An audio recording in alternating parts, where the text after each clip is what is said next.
तो राजा था तो उसका पत्नी का जब बच्चा होता था तो खाली लड़की होता था। तो राजा बोला कि अब की बार तुमको लड़की हुआ तो हम घर से निकाल देंगे, तुमको भी निकाल देंगे, तेरा लड़की को भी निकाल देंगे। काहे कि पहले से 2 बेटी हो गया। अब बेचारी सोची कि क्या करें, लेकिन तीसरा भी हुआ तो फिर लड़की हो गया,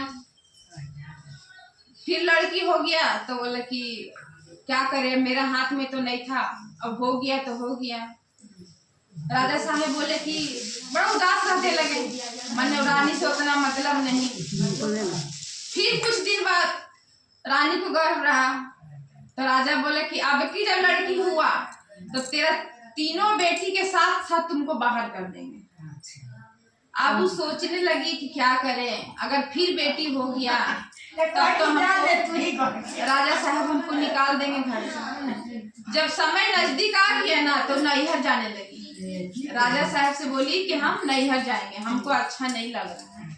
बेटी लोग को छोड़ दी और चल गई। जब नैहर गई तो भौजाई देख करके पूरा अथी हो गई, भाई से बोलने लगी कि जब महीना पूरा हो गया तो आ गई है यहाँ, अब हम खरीद करके देंगे सब कुछ, सोट हल्दी हम घाटेंगे, हॉस्पिटल का खर्चा उठाएंगे, बच्चा होता तो दुनिया का खर्चा होता है। राजा का मेहरारू हो करके आ गई है यहाँ। भाई बोला कि क्या करेगी, जाने दो, अरे मायके है उसका, उसको मन नहीं किया होगा, वहाँ इतना दिन से थी तो आ गई। माई सोच रही है कि काहे लिए बेटी आई, मन में बोल रही है कि काहे लिए बेटी आई। तो देख करके भौजाई ऐसे कर रही है, मगर क्या करें, अब हम है तो हमरे जरिए बेटी आई है तो हमको तो सेवा करना होगा।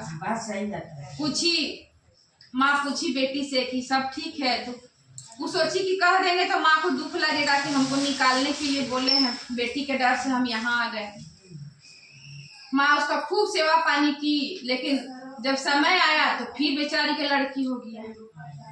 अब लड़की हो गया तो अब क्या करे, अब बहुत रोने लगी कि अगर हम इसको लेके जाएंगे तो राजा साहब घर से निकाल देंगे, हमारा साथ साथ अब 4 बेटी को निकाल देंगे तो हम कहाँ भीख मांगेंगे। बेचारी थोड़ा दिन हो गया, 10-15 दिन जब हो गया तो बोली कि माँ हम आ रहे हैं बाहर से। बेटी को गोदी में ली और नदी के तीरे जाकर के बैठ गई। गंगा नदी के तीरे जाकर के बैठ गई और खूब रोने लगी।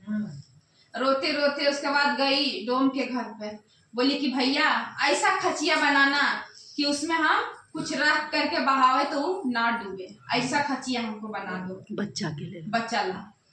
तो वो बना करके दे दिया। फिर बेचारी गंगा के तीरे जाकर के खूब रो रही है, खचिया में बचवा को बैठा दी और बैठा करके खूब रोई। उसके बाद उसको गंगा में बहा दी। बोली गंगा मैया हम पहला माँ होंगे, लोग अचरा पसारता है कि हमको एक बेटी भी दे दीजिए, लेकिन हम पहला माँ होंगे अभागिन जो अपना बच्चा को हम बहवा दिए हैं, तो अब इसका रक्षा आप करिएगा। हम क्यों बहवा दिए, 3 बेटी का जान बचाने के लिए, पेट भरने के चलते हम एक बेटी को कुर्बान कर दिए, क्योंकि उसके मेरे साथ साथ मेरा 3 बेटी का भविष्य जुड़ा है। तो आपके गोदी में इसको डाले हैं, अब आप ही इसका रक्षा कीजिएगा। पानी में बहते बहते बचवा जा रहा है और रोते रोते रानी अपना घर आ गई, ससुराल आ गई। ना ससुराल आ गई तो कुछ दूर जब बहा ना तो एक गाछ पे एगो तोता बैठा हुआ था। वो तोता देखा कि नदी में बच्चा बह करके आ रहा, तो को बड़ा माया लगे। तोतवा क्या किया कि नीचे उतर के और चोट से मारते किनारे ले आया बचवा को, और किसी तरह से उसको लेकर के गाछ पर चढ़ गया।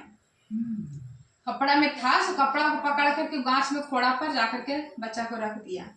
अब वो सोचा कि हम बच्चा को ले तो आए हैं, मगर इसको हम क्या खिलाएंगे, बच्चा फल खाने के लायक नहीं है कि हम जाएंगे बाड़ी से फल लाएंगे। वो क्या किया कि मोहल्ला में चल गया। मोहल्ला में जब गया तो एक बच्चा चूसनी से दूध पी रहा था सुत करके अंगना में। वो कहा कि वो दूध सहित बोतल उठा के ले भागा, हाँ, ला करके वो बच्चा को पिलाया। अब कभी कहीं से दूध लावे, कभी पानी लावे, तोता उसमें भर के और उसको पिलावे। अब इधर रानी जब घर आई तो राजा पूछे खाली हाथ आ गई, बच्चा कहाँ है। अब सोच रही कि हम क्या जवाब दे, क्या झूठ बोले कि सच बोले। बड़ा सोचते सोचते बोली कि राजा साहेब का बोले, लड़का हुआ था मगर वो मर गया, 2 दिन रह के मर गया, शायद हमारे नसीब में महादेव लड़का नहीं लिखे थे। बोला अच्छा कोई बात नहीं है, जाने दो, हो गया तो हो गया, इतना दुखी काहे हैं। वो दुखी इसी बात से हैं कि आपको लड़का चाहिए था, घर का वंश, 3 बेटी के बाद लड़का हुआ लेकिन वो भी 2 दिन में चला गया। हम सोचे आपको एक ही बार घर लेकर के आएंगे, इसीलिए खबर नहीं भिजवाए। राजा साहब बोले कोई बात नहीं, महादेव भी कहते हैं अगर एक झूठ सच को छिपाने के लिए 100 झूठ भी बोल रहे हैं तो वो सच के बराबर हो जाता है, लेकिन वही एक झूठ को बोलने के लिए कितना झूठ बोलना पड़ जाता है। ये बात तो सही है। एक सच को छुपाने के लिए लोग 100 झूठ बोलता है, तो वो गुनाह भगवान भी माफ नहीं करते हैं, मगर वो बेचारी मजबूर थी। राजा साहब बोले कोई बात नहीं है, फिर देखा जाएगा आगे। उधर धीरे धीरे तोता बड़ा करने लगा बच्चा का। जब बड़ा करने लगा, बड़ा हुई तो गाछे पर रहती थी। तोता को जब बोलना सीखी तो तोते को पापा बोलती थी, तोता पापा बोलती थी। हाँ, और जब थोड़ा सा बड़ा हुआ, खाने लायक हुआ तो तोता इसका उधर से फल लाला के खिलाने लगा। लड़की जब बड़ा हुई ना तो बड़ा सुंदर राजकुमारी की तरह हुई। एक दिन वही नगर का कोई राजा जा रहा था तो गाछ के पास घोड़ा लगा करके नीचे बैठ गया। हाँ, और ऊपर में बाल झाड़ रही थी तो बाल टूट के नीचे नहीं। तोतवा जहाँ रहेगा वही ना आदमी के रखेगा। गछवा के ऊपर रखी थी लड़कियां, तो बाल झाड़ रही थी तो बालवा झाड़ करके नीचे गिर गया। तो राजा बोला कि इस जंगल में कहाँ से किसका बाल टूट के आ रहा है। ओह मनुष्य के मनुष्य के भी लंबा इतना बड़ा चूल। तब ऊपर जब मुंडी उठाया तो देखा बड़ा सुंदर एगो लड़की बैठ करके बाल झाड़ रही है। तो बोला कि तुम कौन हो, इस जंगल में क्या कर रही हो।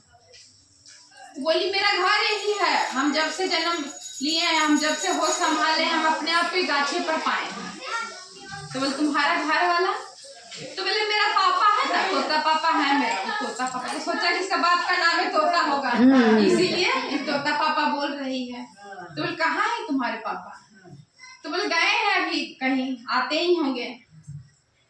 जब तोता फिर आया उधर से उड़ते उड़ते तो तोता पापा वो बोलने लगी। तो बोली ये तो तोते को पापा बोलती है, अगर तोता भी मनुष्य का बच्चा को जन्म देता है क्या। तो राजा पूछा उनसे कि आपको पापा काहे बोलती है। बोली बड़ा लंबा कहानी है, हमको कहीं से बच्चा मिली थी तो हम इसको पाल पोस के बड़ा किए, इसीलिए हमको तोता पापा बोलते हैं। तो बोला कि हम आपकी बेटी से शादी करना चाहते हैं। राजा बोला, तोता भी सोचा कहीं हम खोज नहीं सकते हैं, हम तोता मनुष्य के घर में जाकर के हम क्या बोलेंगे, मेरा आवाज तो कोई नहीं चलेगा। अगर ये राजा है इतना सुंदर दिख रहा धनी मनी, अगर इस बेटी को मेरा ले जाएगा तो इसका भविष्य बन जाएगा। बेचारी छोटा से दुख में पली है, छोटा से दुख में पली है तो क्या करें।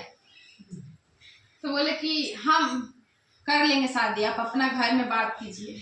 तो राजा बोला कि मेरी 2 पत्नी पहले से है मगर किसी को संतान नहीं है, तो हम इसलिए इसे शादी करना चाहते हैं।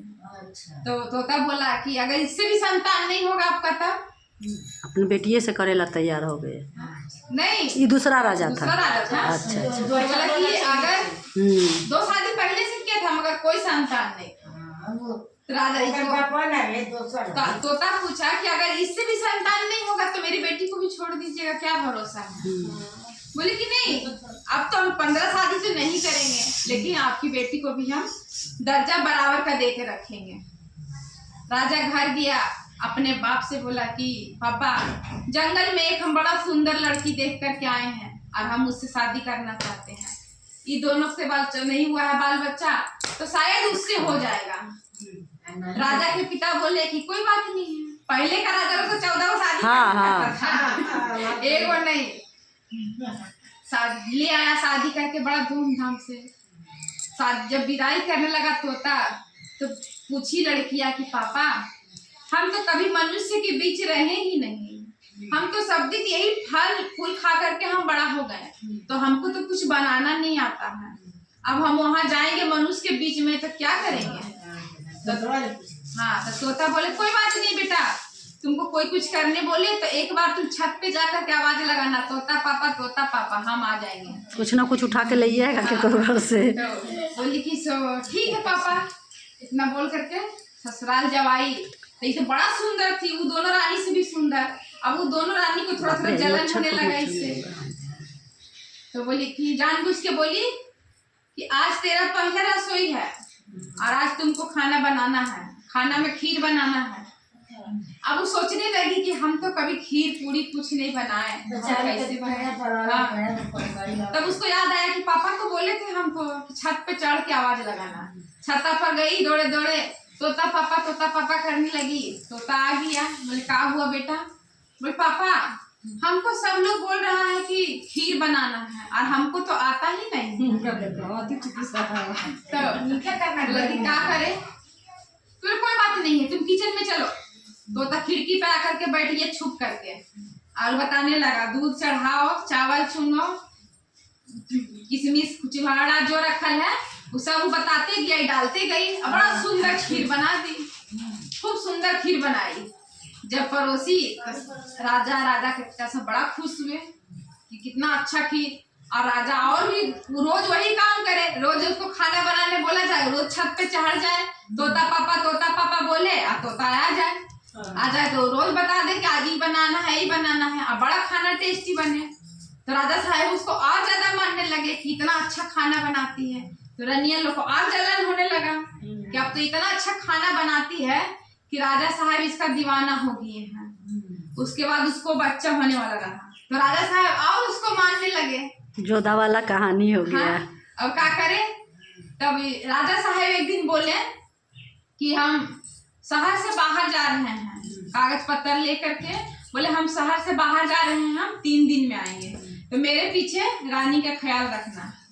वो दोनों बोली, वो दोनों को तो मौका मिल गया कि आज हम लोग कुछ करेंगे। हाँ, तो वो दोनों बोली कि हाँ राजा साहब इसमें भी सोचने वाली बात है, आप जाइए, हम लोग इसका ख्याल रखेंगे। हाँ, तब तक ये लोग एक व्यापारी से बात की, रानी को बेच दी।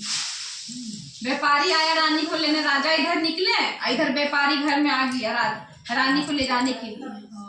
अब जब रानी देखी कि हमको व्यापारी लेके जा रहा, तो बोली कि दीदी मेरा क्या कसूर है, हमको क्यों ऐसा कर रहे हैं। और तुमको आने से हम लोग का मान आदर घट गया है, इसीलिए तुम वही लायक है, जाओ। अब तो जबरदस्ती उसको पकड़ करके हाथ घिसिएले व्यापारी लेके चल गया।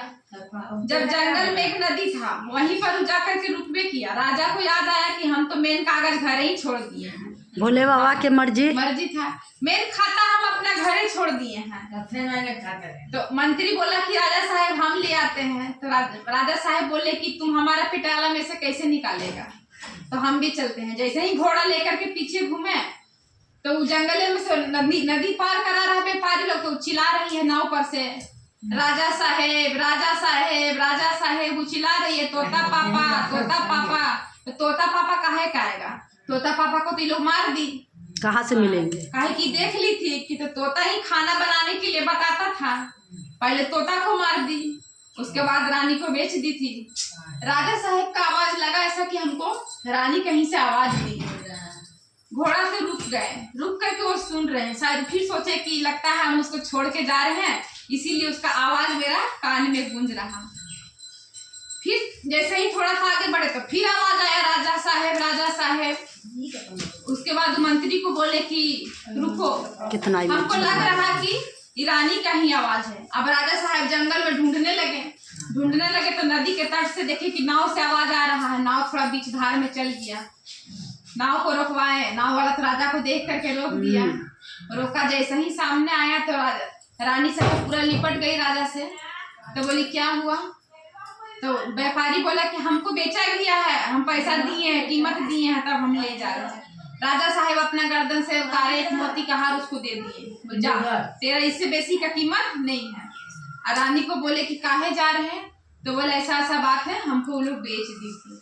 राजा साहब एक पेटारा बनाए, उसमें रानी को बंद कर दिया, काट का बनवा करके उसमें मुंह खाली खोल दिए, वो देख रही थी, उसमें बंद करके ले लिए और ले जाके उसको रखी साइड में रख दिए। घर में गए तो छोटी रानी कर रहे हैं, तो दोनों आई तो अब तो दोनों का हवा से गुम हो गया कि अभी तो ये बाहर गेमिंग किए थे और अभी तुरंत फिर चलाए। डायरेक्ट आके बोल रहे छोटी रानी, अब हम छोटी रानी को कहाँ से ला के देंगे। तब बोले पानी लाइए 1 गिलास। तो राजा साहब आप इतना जल्दी कैसे चला है? तो बोले हमारा कुछ सामान छूट गया, हम लेने के लिए आए हैं। तो पानी जब देने लगे तो बोले कि रानी कहाँ गई? छोटी रानी को बुलाइए, एक बार हम उनसे मिल लेंगे और कहिए उनसे कुछ हमारे लिए जल्दी से बना के लावे, हम खा लेंगे फिर चले जाएंगे। बोले छोटी रानी को कहाँ से लाएंगे? वो तो आपका धन का लोभी थी ना, आप उधर गए, आपका पीछे पीछे कौन आदमी आया था, खिड़की से देखा, उसके साथ वो चल गए। हाँ, अब हम खोजते रह गए, आवाज देते रह गए, मगर वो नहीं सुनी, वो बदचलन थी, भाग गई। राजा बोले कि इतना बड़ा बात, बाप रे बाप कितना झूठ बोल रही है। पिटारी में से रानी को निकाले, बोले ये तो कुछ और बता रही है। तो बोले कि नहीं ये झूठ बोल रही है। तो पहले सतयुग का समय था, अंगना में गड्ढा खोद दिए राजा जी, उसमें आग डाल दिए। बोले जो झूठ बोला होगा वो इसी में जल जाएगा और जो सच बोला होगा वो निकल जाएगा। तीनों 12 बारी से इसमें घुसिए, पहले बड़ी घुसेगी, फिर मछली घुसेगी, फिर छोटी घुसेगी। जो सच बोल रहे होंगे वो पार हो जाएंगे और जो झूठ बोल रहे होंगे वो आग में चले जाएंगे। हम सिर्फ आग जला दिए हैं। तो सतयुग का टाइम था तो कुछ भी होता था, अभी कलयुग है, अभी तो किसी का मर्डर कर देता है तो उसको कुछ नहीं होता। भगवान तो सोचते हैं कि लंगा है, इससे हम हैरान है। जैसे बड़ी रानी पैर डाली आग में जल गई। उसके बाद अब मछली सोच रही कि हम डाले कि नहीं डाले, काहे कि सरीकी तो भी थी, दोनों थी। अब वो सोची कि नहीं डालेंगे तो ऐसे हूँ राजा साहब मार देंगे और डाल देंगे तो हम ऐसे हूँ मर जाएंगे। ऐसे तड़प तड़प के मरने का चाहे कई बार मर जाए। वो भी घुसी तो वो भी जल गई। छोटी रानी आराम से निकल गई, घुसी और निकल गई क्योंकि वो सच बोल रही थी। राजा साहब गड्ढा मुदवा दिए, बोले कि आज से सब किस्सा खत्म, ना अब कोई आपको यहाँ दुख देने वाला है और ना आपको कोई तड़पाने वाला है। अब हमारे अहो भाग होगा हमारे बाल बच्चा का, क्योंकि हम इसको लाए, इसको इतना जलन हुआ। हम तो तीनों का बराबर का दर्जा देके रखे थे, तीनों का मान आदर, पहनना ओढ़ना, घुमाना, सबको बराबरी घुमाते थे, खिलाना पिलाना सब करते थे। फिर भी इतना जलनशील था। राजा साहब रहे, कुछ दिन के बाद में खूब सुंदर उसको पुत्र जन्म हुआ। राजा साहब और भी खुश हो गए। राजा साहब का परिवार लोग उसको सर पर बैठा कर रखने लगा कि हमारा कुल का वंश किया। तो जो दूसरा का बुरा चाहता है उसका भगवान बुरा तो कभी किसी के लिए, हाँ कभी किसी के लिए बुरा नहीं सोचना चाहिए। भला किसी का नहीं करते हैं तो बुरा भी नहीं करना चाहिए।